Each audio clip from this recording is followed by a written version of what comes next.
There's one thing in the universe that never changes speed: light.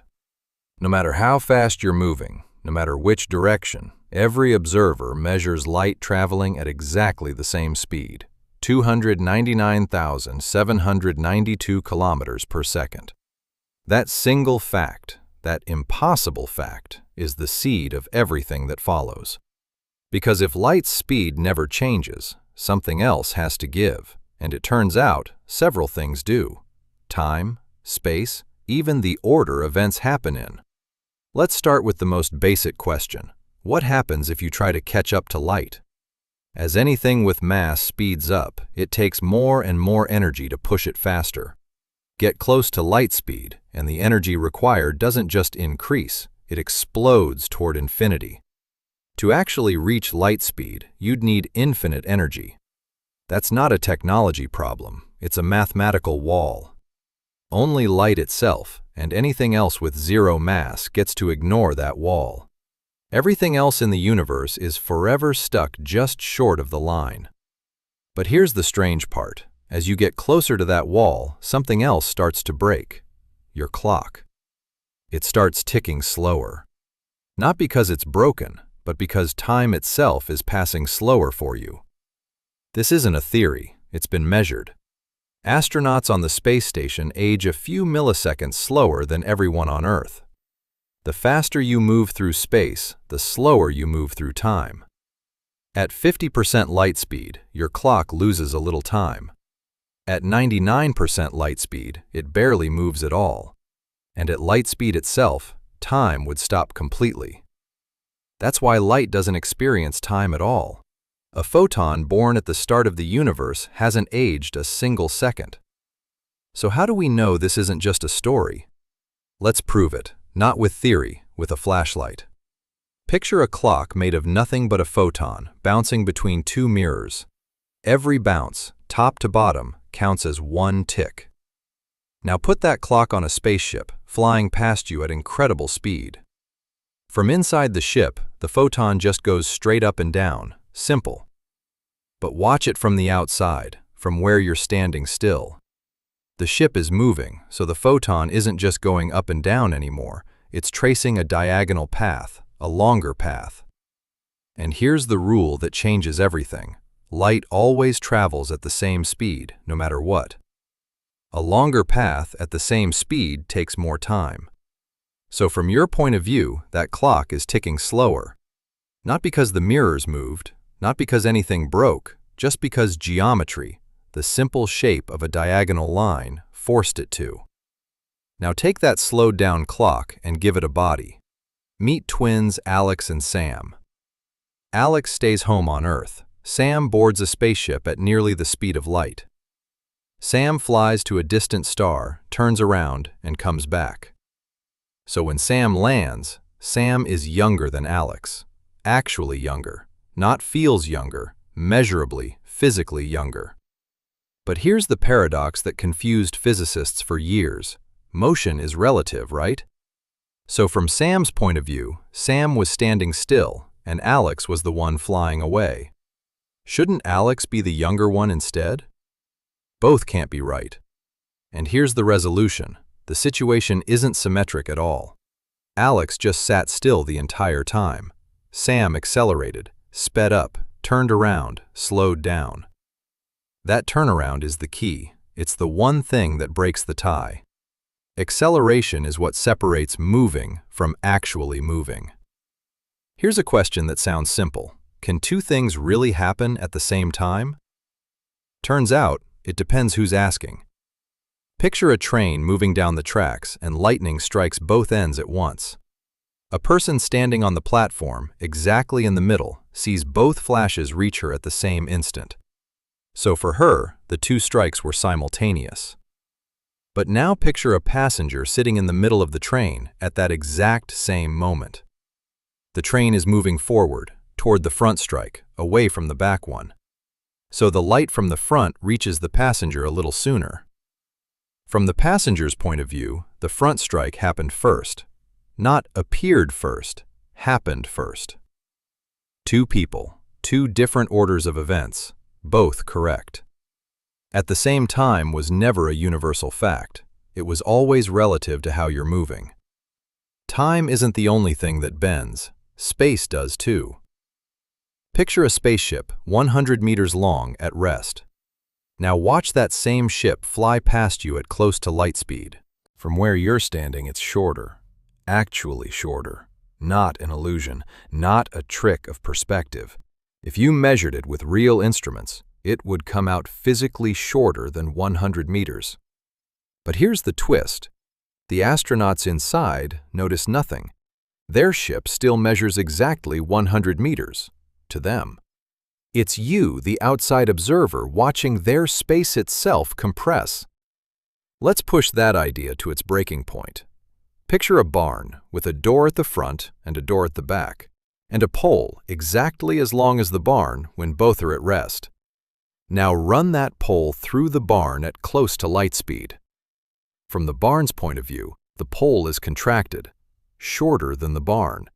So for one brief instant, the entire pole fits inside, with both doors closed at once.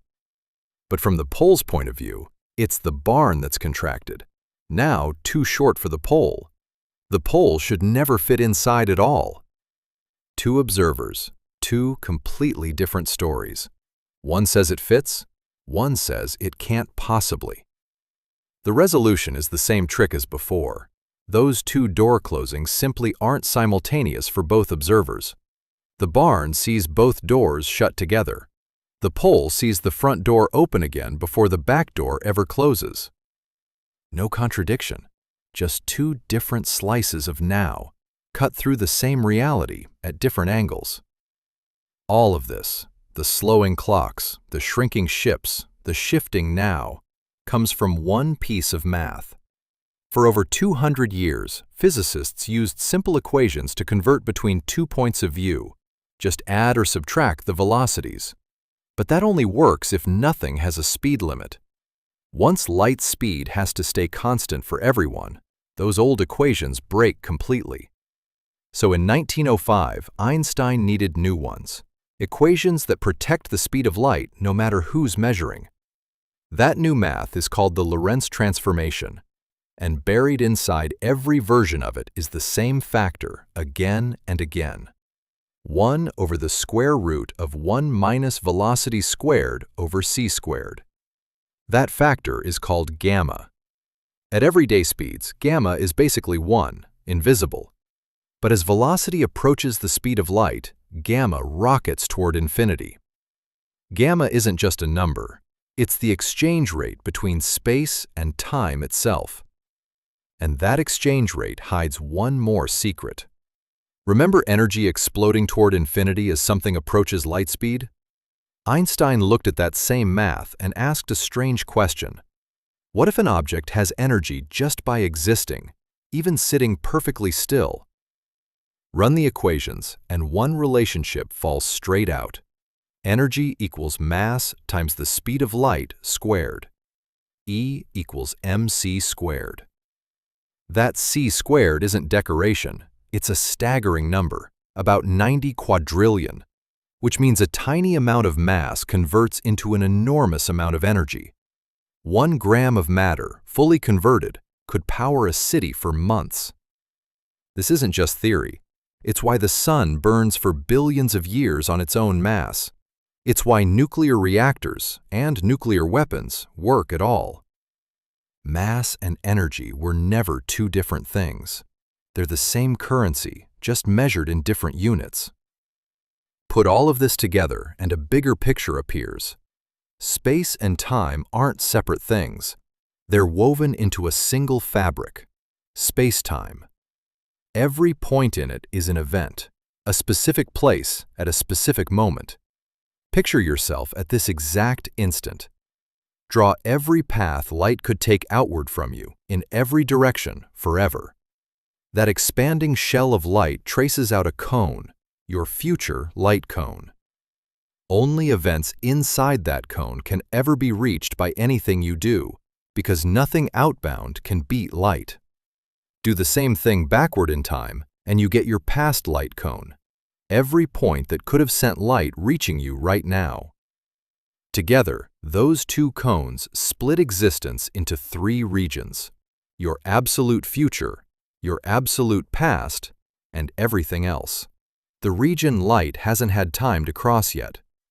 Physicists call it elsewhere. Events in elsewhere aren't in your past or future at all.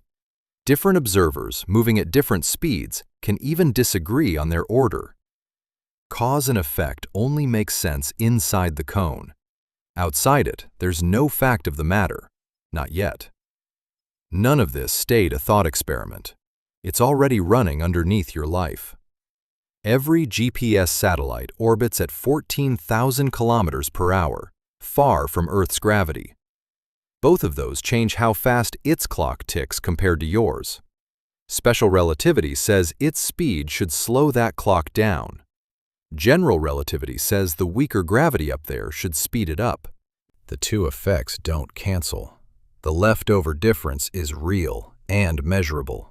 Ignore it, and GPS would drift by about 10 kilometers a day. Every phone on Earth already corrects for relativity, constantly, without you knowing. Here's a stranger one: cosmic ray particles called muons. They're created high in the atmosphere and decay in millionths of a second.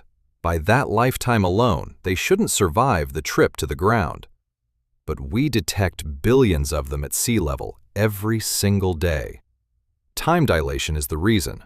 Moving that fast, their internal clocks run slow enough to make the trip.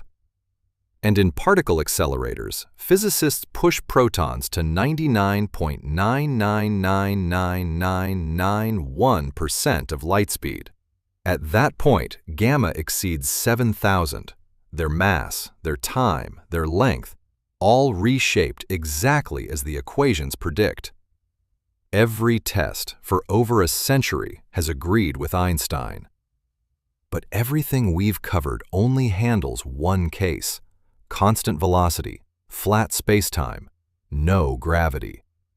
What happens when gravity itself enters the picture is a whole different theory, one that bends spacetime itself.